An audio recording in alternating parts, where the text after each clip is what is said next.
अब आप इन दोनों पिक्चरों को ध्यान से देखिए। ये दोनों पिक्चर देखने में तो आपको एक जैसी ही लगती हैं, लेकिन इन दोनों में 3 डिफरेंस हैं। तो क्या आप उन तीनों डिफरेंस को ढूंढ सकते हैं? तो ध्यान से देखिए और आप अपना जवाब हमें कमेंट कीजिए।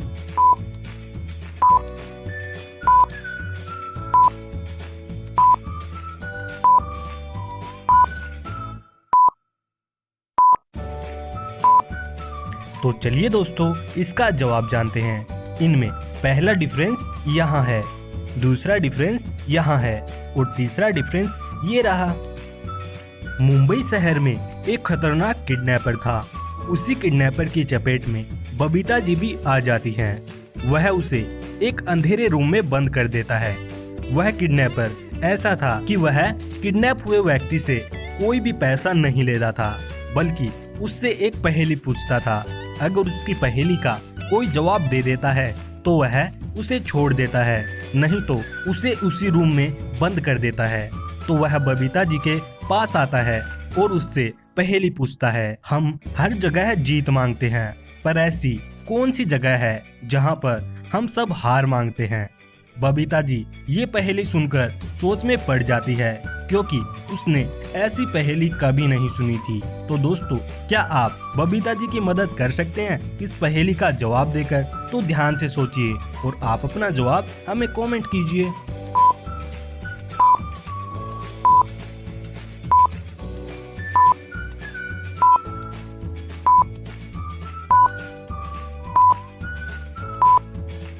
तो दोस्तों, मुझे लगता है कि शायद आपने इस पहेली का सही जवाब दे दिया होगा, लेकिन बबीता जी इस पहेली का जवाब नहीं दे पाती है। इस पहेली का सही जवाब होगा फूलों की दुकान, जहां पर हम सब हार मांगते हैं।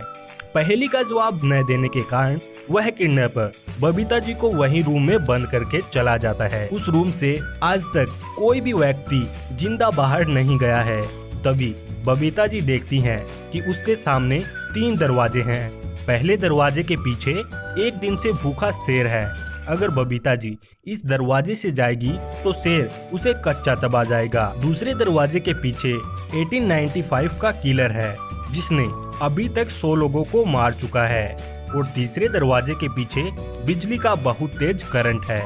अगर बबीता जी उस दरवाजे से जाएगी तो वह करंट लगने से ही मर जाएगी। इन सब मुसीबतों के बावजूद बबीता जी इन सब में से एक दरवाजा ऐसा चुनती है जिससे वह बिना किसी नुकसान के आसानी से बाहर निकल जाती है। पर कैसे? बबीता जी ने इनमें से ऐसा कौन सा दरवाजा चुना जिससे वह आसानी से बिना किसी नुकसान के बाहर चली जाती है? तो दोस्तों, क्या आप बता सकते हैं? तो ध्यान से सोचिए और आप अपना जवाब हमें कमेंट कीजिए।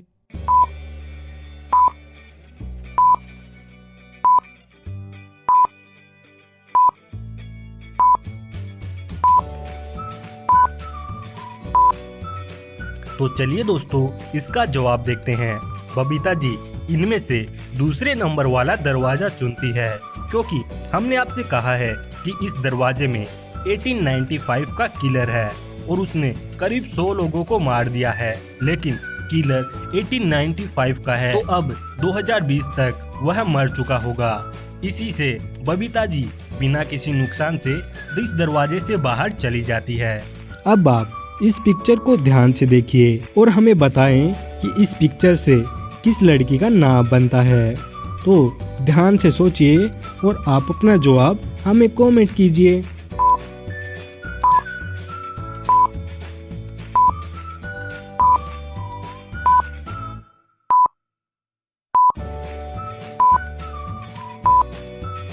तो चलिए दोस्तों, इसका सही जवाब जानते हैं। यह है चाबी। तो चाबी को कहते हैं इंग्लिश में की और दौड़ने को इंग्लिश में कहते हैं रन। तो इससे नाम बन जाएगा किरण। एक दिन जेठालाल के पास सोडी मोबाइल खरीदने आता है और वह 19,000 रुपए का एक मोबाइल फोन खरीद लेता है और कहता है, घर पर रुपए ले लेना, मैं अपना वॉलेट घर पर ही भूल गया हूँ। और सोडी इतना कहने के बाद वहाँ से चला जाता है। सोसाइटी में टप्पू क्रिकेट खेल रहा था। तभी टप्पू की गेंद सोडी के घर की कांच की खिड़की तोड़ देती है और तभी सोडी नीचे आता है और कहता है, टप्पू तुमने मेरे 12,000 रुपए का नुकसान कर दिया, निकाल 12,000 रुपए अभी निकाल। तो टप्पू कहता है, अंकल जी मेरे पापा से शाम को ले लेना। और जब शाम को जेठालाल घर आता है और अपनी कार को सोसाइटी में पार्क कर ही रहा होता है, तभी गोली की गेंद जेठालाल की कार के कांच को तोड़ देती है। तभी जेठालाल सोडी के पास जाता है और सोडी से कहता है, सोडी तुम्हारे बेटे गोली ने मेरे कार का 9,000 रुपए का नुकसान कर दिया और 19,000 मोबाइल के हिसाब से तुम मुझे 28,000 रुपए दो। तभी सोडी कहता है, तुम्हारे टप्पू ने मेरे घर की खिड़की तोड़कर मेरे 12,000 रुपए का नुकसान कर दिया, इसलिए तुम मुझे 12,000 रुपए दो। तो अब इस हिसाब से आप बताएं किसको कितने रुपए देने हैं। आपका क्या जवाब है? आप अपना जवाब हमें कमेंट कीजिए।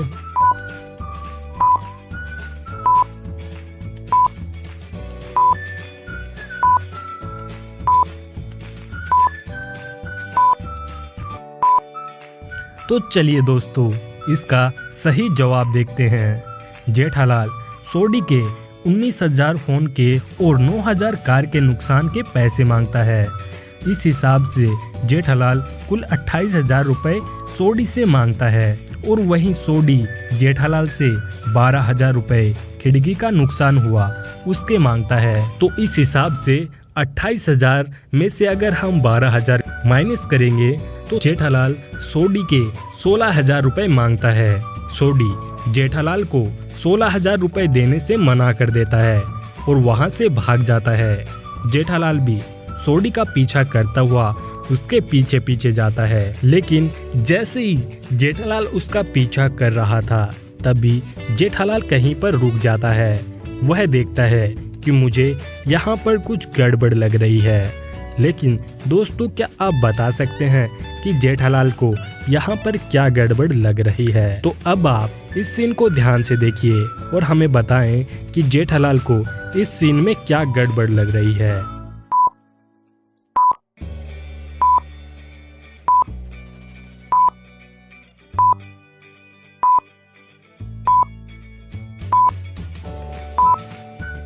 तो चलिए दोस्तों, इसका सही जवाब देखते हैं। अगर आप इस पोस्टर को ध्यान से देखेंगे तो आपको इस बच्चे की पूंछ नजर आ रही है, लेकिन इंसान की तो पूंछ होती ही नहीं है। इस सीन में यही गलती थी। क्या आपने इस गलती को ढूंढ लिया था? तो हमें कमेंट करके जरूर बताना। एक दिन जेठालाल, बबीता, अय्यर और पोपटलाल फुटबॉल से खेल रहे थे। तभी कोई पोपटलाल को आवाज लगाता है और पोपटलाल वहां से चला जाता है। और कुछ समय बाद फुटबॉल खेलने के बाद बबीता जी भी वहां से चली जाती है। और कुछ समय बाद जब बबीता जी वहां वापस आती है तो वह देखती है कि यहाँ तो कोई भी नहीं है और उसका फुटबॉल भी किसी ने चुरा लिया है। बबीता जी जेठालाल, अय्यर और पोपटलाल को वहां बुला लेती है और उन तीनों से पूछताछ करती है। तभी जेठालाल कहता है, तुम्हारे यहाँ जाने के तुरंत बाद मुझे बापूजी ने आवाज लगाई और मैं भी यहाँ से चला गया था।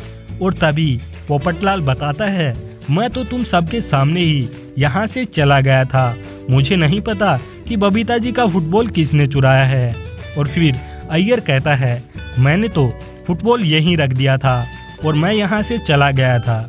बबीता जी इन सब की बातें ध्यान से सुनती है और तुरंत समझ जाती है कि फुटबॉल किसने चुराया है। लेकिन क्या आप सोचकर बता सकते हैं कि बबीता जी का फुटबॉल किसने चुराया? आपका क्या जवाब है? आप अपना जवाब हमें कमेंट कीजिए।